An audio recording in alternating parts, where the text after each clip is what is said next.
Baik, selamat pagi adik-adik sekalian. Apakah masih semangat? Wah, tentu semangatnya luar biasa. Kembali lagi bersama saya Agung Laksmi dalam mata kuliah Entrepreneurship. Pada pertemuan ini, topik yang kita bahas adalah networking dan target market product.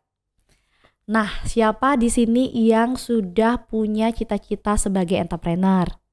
Oke, kita akan belajar tentang satu poin penting, yaitu networking atau relasi.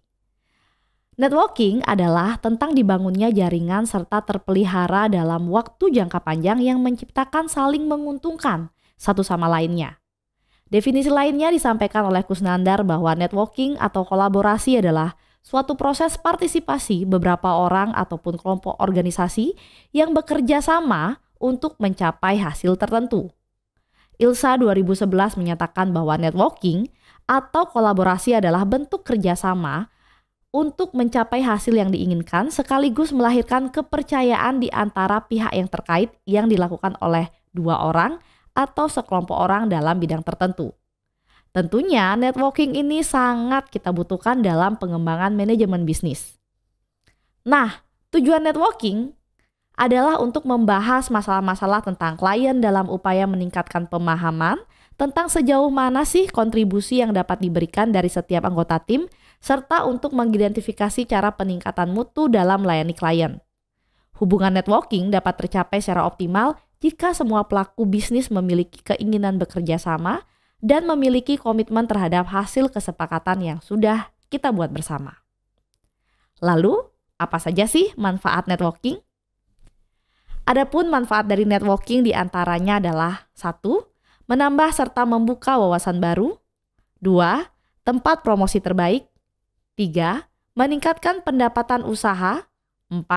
Kesempatan kerjasama antar bisnis semakin terbuka. 5. Bersaing secara sehat. 6. Opini yang masuk diperbanyak sebelum mengambil keputusan. 7.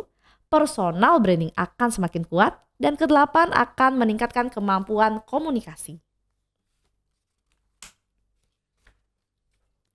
Nah, adik-adik, sekarang kita akan pelajari tentang hubungan networking dengan manajemen bisnis. Networking dalam bisnis dapat mengembangkan bisnis dengan cara menjalin hubungan baik atau koneksi dengan berbagai pihak. Tentunya kita harus pintar mencari pihak-pihak mana sih yang akan terlibat dalam manajemen bisnis kita. Terjadinya networking tidak terbatas hanya kehadiran dalam pertemuan-pertemuan dalam jejaring seperti saling berkenalan, kemudian mengumpulkan kartu nama. Tetapi networking harus menciptakan tindakan yang strategis dan fokus terhadap pencapaian tujuan kerjasama. Manajemen bisnis merupakan kegiatan dari perencanaan, pengerjaan hingga proses mengawasi yang dilakukan pada usaha atau bisnis tertentu yang tujuannya berkaitan dengan cara tepat untuk mencapai tujuan yang dilakukan. Dengan cara apakah? Kita lihat dari fungsi manajemen bisnis. Planning atau perencanaan merupakan suatu rencana yang diperlukan dalam membangun bisnis. Misalnya, rencana pemasarannya, produk apa yang dijual, promo apa yang akan kita tawarkan, dan termasuk pembukuan. Lalu organizing atau pengelompokan berhubungan dengan tenaga kerja, berhubungan dengan SDM. Sehingga kelompok kerja harus segera dibuat jika sudah ada rencana. Nah, di sini kita perlu job desk description atau keteraturan dari kelompok kerja supaya bisnis kita bisa running well. Kemudian staffing. Berhubungan dengan sumber daya yang dimiliki perusahaan seperti bahan baku produk, mesin produksi, sarana pendukung, dan lain-lain. Hal ini harus diatur supaya mampu menjadikan usaha kita lebih maju.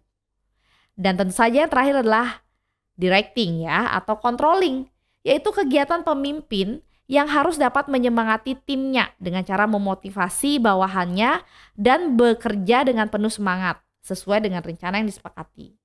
Nah, controlling merupakan fungsi pengawasan apakah sistem kerja dilakukan sesuai kerja atau tidak.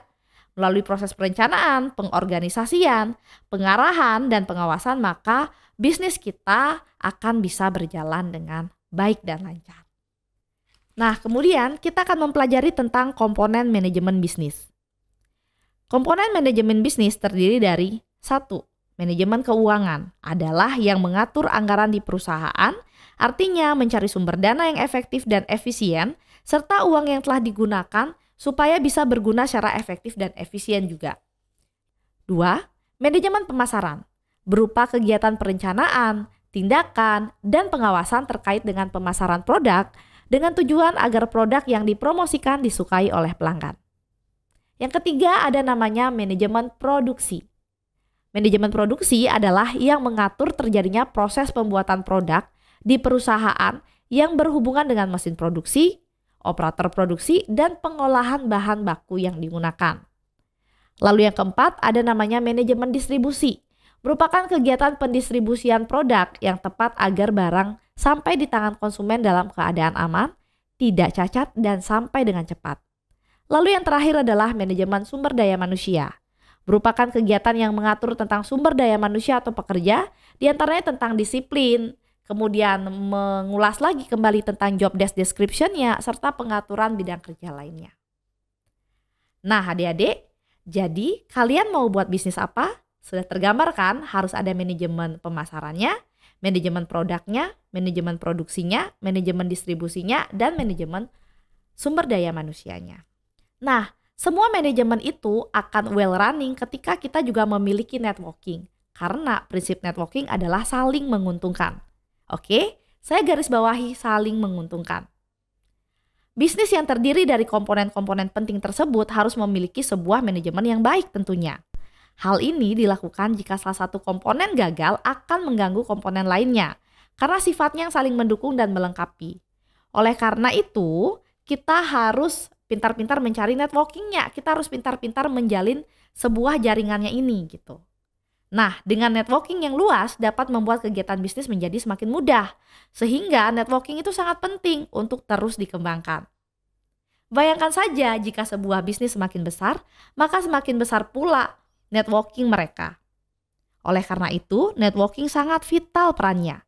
Agar usaha pencapaian target bisnis dapat terwujud dengan baik, maka networking sangat diperlukan. Inilah hubungan networking dalam pengembangan manajemen bisnis. Di antaranya adalah 1. Memperkuat kolaborasi bisnis. 2. Membuat bisnis menjadi lebih mudah. 3. Meningkatkan profil bisnis. 4. Menguatkan kolaborasi. 5. Mempermudah dilakukannya analisis big data. 6. Memperluas kesempatan bisnis. 7. Membuat pengembangan bisnis menjadi semakin pesat. Dan yang terakhir adalah merupakan teamwork dalam bekerja sama untuk mencapai tujuan kita bersama. Nah, dengan adanya kolaborasi dalam skala bisnis yang sedang dijalankan, perlu dicari cara terbaik untuk memperbanyak networking. Dengan cara mencari partner bisnis yang sama-sama memiliki satu visi dan bisa saling menguntungkan antara satu dengan yang lainnya. Networking bisa diterapkan di berbagai aspek bisnis. Oke, sebagai contoh adik-adik, misal nih kalian punya cita-cita buka usaha cateringan sehat gitu ya. Itu suatu usaha di mana ada produk di situ. Nah, maka dari itu kan harus punya yang namanya networking. Siapa aja sih yang kita bisa jadikan relasi? Mungkin kalian bisa melakukan kerjasama ke pihak-pihak yang terkait seperti misalnya gym, arena olahraga gitu ya.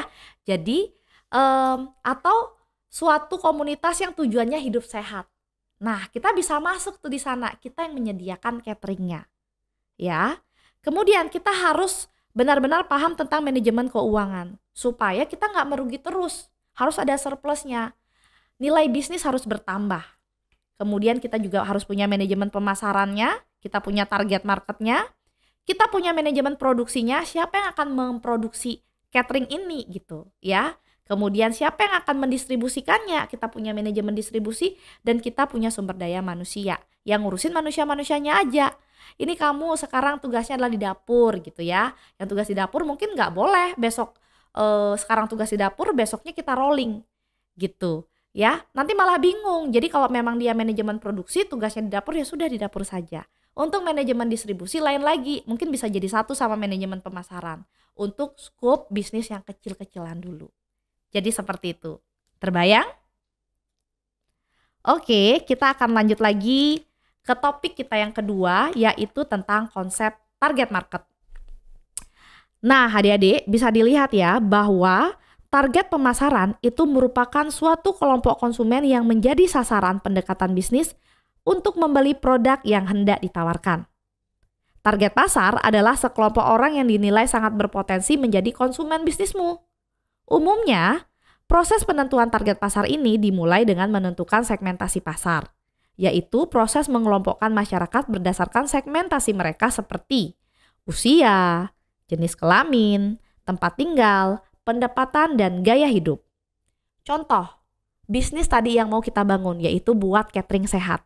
Berarti kita harus tahu dulu mana sih yang menjadi segmentasi pasar kita. Kita harus kelompokin dulu nih. Oh, ternyata di arena gym gitu misalnya ya, itu rentang usianya tuh tinggi. Ada yang usia remaja, ada yang dewasa, bahkan ada yang prelansia dan lansia. Nah, itu bisa kita kelompokkan dulu. Kira-kira target marketnya, kira-kira menunya untuk menu A itu buat usia yang mana gitu. Jadi kita tentukan dulu, kita segmentasi pasar. Jenis kelamin, tempat tinggal, pendapatan, gaya hidup. Ya, dari segmentasi di atas, maka kamu dapat mengolah data yang diperoleh dan menentukan segmen manakah yang paling cocok dengan karakteristik bisnis yang kamu bangun. Nah, segmen yang dipilih inilah yang akan menjadi target pasarmu. Berarti kalau kita lihat tadi kita mau buat catering sehat, ya udah deh kita masuk ke salah satu arena gym gitu misalnya atau arena olahraga.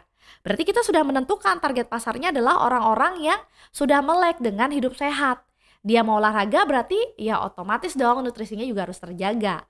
Nah, barangkali kita bisa menjadi rekanan yang menyediakan atau yang suplai makanan melalui catering sehat tadi. Nah, lalu apa sih tujuannya menentukan target pasar? Oke, kita akan bahas.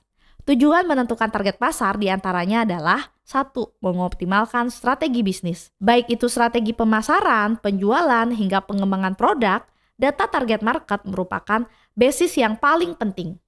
Bagaimana kamu akan membeli perbaikan atau merumuskan strategi jika tidak tahu siapa yang akan membeli produkmu dan apa yang mereka butuhkan? Jadi, optimalkan dulu strategi bisnisnya. Yang kedua, memudahkan proses distribusi produk. Proses distribusi produk tentunya akan lebih terencana jika kamu telah mengantongi segmentasi pasar mana yang akan menjadi fokus perusahaan saat ini. Misalnya, kamu menemukan bahwa pekerja yang tinggal di kota-kota besar merupakan segmentasi pasar yang paling potensial untuk melakukan pembelian. Dengan penemuan data tersebut, perusahaan tidak akan membuang-buang sumber dayanya untuk mendistribusikan produk ke lokasi yang kurang strategis. Nah, yang ketiga, membuat kampanye atau membuat promosi-promosi yang lebih personalized. Semakin target market merasa klop dengan produk atau brand kamu, semakin besar juga harusnya awareness yang muncul. Nah, bagaimana caranya agar bisa mereka klop? Dengan menyampaikan pesan yang relevan bagi mereka, baik dari segi esensi pesan, cara menyampaikan, channel yang digunakan, hingga siapa yang menyampaikannya. Memahami target pasar adalah langkah utama untuk mewujudkan personalized campaign tersebut. Nah, lalu bagaimana sih caranya menentukan target pasar? 1. Kumpulkan data yang sudah ada. Sebelumnya harusnya kamu riset dulu dong. Secara terpisah, kamu dapat memanfaatkan data yang sudah ada terlebih dahulu untuk mengetahui siapa sih target pasarmu. Data ini dapat diperoleh dari berbagai sumber, mulai dari followers media sosial, e-commerce, atau pengunjung blog. Mereka adalah orang-orang yang mau berinteraksi dengan brand kamu dan telah memiliki ketertarikan pada brand kamu. 2. Kita harus meriset kompetitor. Nah, riset kompetitor juga dapat membantu mengidentifikasi siapa sih target pasar yang lebih tepat untukmu. Dengan melakukan riset terhadap kompetitor, kamu mungkin akan menemukan beberapa insight penting, seperti apakah kompetitor menargetkan kelompok yang sama? Apakah ada segmentasi pasar yang kompetitor targetkan tapi belum terpikirkan oleh kamu? Dan bagaimana sih cara mereka menerapkan strategi brand positioningnya?